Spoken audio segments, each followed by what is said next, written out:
সাধারণ এক কোটা আন্দোলন সেদিন পরিণত হয়েছিল মুক্তির আন্দোলনে। মসনদ টিকিয়ে রাখতে নির্বিচারে মানুষ হত্যার নির্দেশ দিয়েছিলেন ক্ষমতাচ্যুত প্রধানমন্ত্রী শেখ হাসিনা। আর শেখ হাসিনার হাতিয়ার হিসেবে ব্যবহৃত হয়েছে পুলিশ ও ছাত্রলীগ।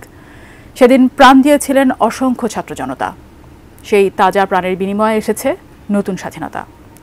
সেদিনে সেই ভয়াবহ স্মৃতি তুলে ধরতে ভিন্নধর্মী এক আয়োজন করে ইসলামী ছাত্র শিবির। বিস্তারিত জানাচ্ছেন মোহাম্মদ সোহাগ বিশ্বাস। আমার বাংলাদেশ সৌহার্দ্য সম্প্রীতিতে ভরা, নেই তো কোনো রেশারেশ। রক্তের বিনিময়ে করেছি স্বাধীন আমার বাংলাদেশ, সৌহার্দ্য সম্প্রীতিতে ভরা, নেই তো কোনো রেশারেশ। ৩ মাস আগে পুলিশের গুলিতে নিহত হওয়া আবু সাইদ যেন আবারও ফিরে এসেছে হাজারো তরুণদের মাঝে। তারা বুক পেতে দিচ্ছেন সত্য ও ন্যায় প্রতিষ্ঠার জন্য, যা অকুতোভয়ে করে গেছেন মুগ্ধ আবু সাইদ সহ হাজারো তরুণরা। সেই জুলাই আন্দোলনের সময় ঘটে যাওয়া নানা ঘটনার স্থিরচিত্র ও ভিডিও প্রদর্শনীর মাধ্যমে তুলে ধরা হয়েছে ৩৬ জুলাইয়ে ফ্রেমবন্দি আলোকচিত্রে। ইসলামী ছাত্র শিবিরের উদ্যোগে ৩ দিন ব্যাপী এ আয়োজন শেষ হয়েছে আজ, যেখানে ভিড় জমিয়েছে হাজারো দর্শনার্থী। যারা জীবন দিছে তারা দেখতে আইছি। পুলিশ গুলি করছে, পুলিশের ফাঁসি চাই। সরকারের যে অপকর্মগুলা করে গেছে, ওগুলা যে চিত্রকর্ম প্রদর্শনী হচ্ছে সেটা দেখতে আসছে। জুলাইতে যারা মারা গেছে তাদের জন্য এখানে এসেছি, দোয়া করতে এসেছি। আবু সাইদ মুগ্ধ,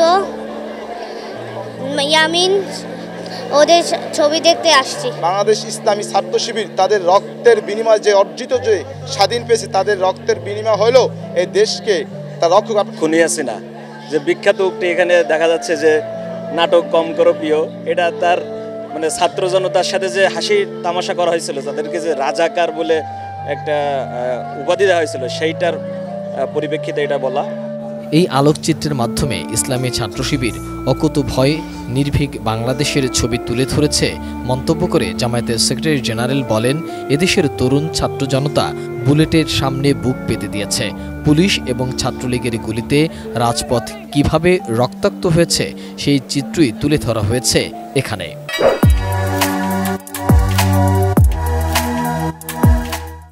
মানবতার কি অবিরাম রক্তক্ষরণ ঘটেছে, এখানে সভ্যতা কি করে ধ্বংস হয়েছে, মানুষের জীবন, আমাদের একটা রাষ্ট্র কি করে ধ্বংস হয়, রাষ্ট্রযন্ত্র কি করে পচন ধরে যায়, সেই নতুন আরেকটি রাষ্ট্র বিনির্মাণের যে প্রেক্ষাপট, সেই প্রেক্ষাপট থেকে আজকের এই প্রদর্শনীতে তাদের ছবি এবং চিত্র তুলে ধরার চেষ্টা করা হয়েছে। 2006 সালের 28 অক্টোবর থেকে 2024-এর 5 আগস্ট পর্যন্ত নির্মমতার চিত্র এখানে উঠে এসেছে বলে জানান জামায়াতের ঢাকা মহানগরী দক্ষিণের নেতারা। এই প্রদর্শনের মধ্যে যখন ছিলাম তখন আমরা নিজেদেরকে হারিয়ে ফেলেছিলাম। 2006 সালের 28 অক্টোবর থেকে আওয়ামী ফ্যাসিস্ট অপশক্তির দুঃশাসনের আমরা নির্মমতাকেই আমরা এখানে দেখতে পেয়েছি।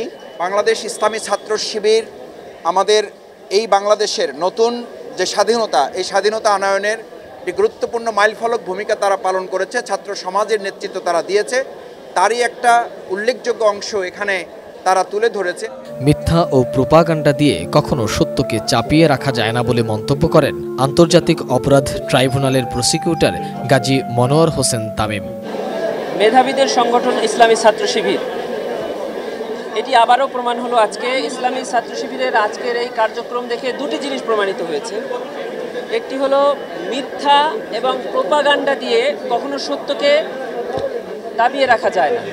দেয়ালে দেয়ালে আঁকা ছবি দেখে অতীতের কথা স্মরণ করে বৈষম্যবিরোধী ছাত্র আন্দোলনের আহ্বায়ক হাসনাত আবদুল্লাহ বলেন, শেখ হাসিনা মোদির চাকরি করতেন, সেই চাকরি চলে যাওয়ায় তিনি চটেছেন।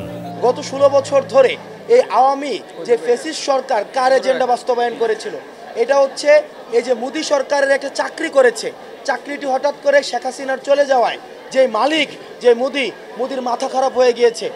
ভিন্নধর্মী এ আয়োজনের উদ্দেশ্য জানালেন ইসলামী ছাত্র শিবিরের কেন্দ্রীয় সভাপতি মঞ্জুরুল ইসলাম।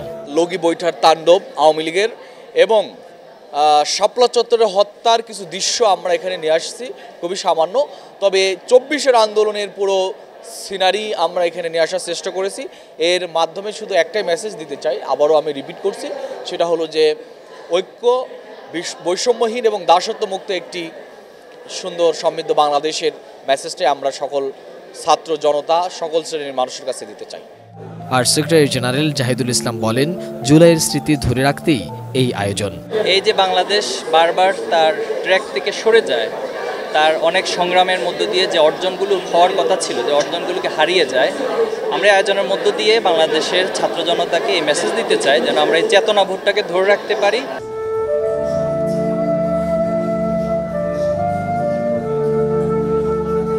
আমি এখন দাঁড়িয়ে রয়েছি মৃত্যুর সামনে, অর্থাৎ আমার পিছনে যে স্লোগানটি দেয়া আছে সেখানে লেখা রয়েছে জন্মভূমি অথবা মৃত্যু। অর্থাৎ জুলাই গণ আন্দোলনে যেসব শিক্ষার্থীরা, যেসব সাধারণ মানুষ মৃত্যুবরণ করেছেন তাদের স্মরণে রাজধানীর কেন্দ্রীয় যে জাদুঘর রয়েছে সেখানে ইসলামী ছাত্র শিবিরের 2 দিনব্যাপী আলোকচিত্রী প্রদর্শনী শুরু হয়েছে। এই আলোকচিত্রের মাধ্যমে ইসলামী ছাত্র শিবির জুলাই আন্দোলন শুধু নয়, শেখ হাসিনার শাসন আমলে যত হত্যা, গুম, নির্যাতন হয়েছে সেই চিত্রগুলো তুলে ধরবার চেষ্টা করেছেন এবং এখানে অসংখ্য মানুষ আসছেন এবং তারাও তাদের অভিমত ব্যক্ত করছেন।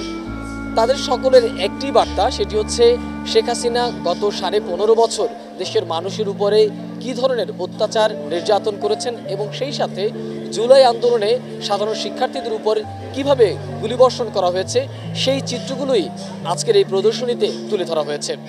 সোহাগ বিশ্বাস, এটিএন নিউজ, ঢাকা।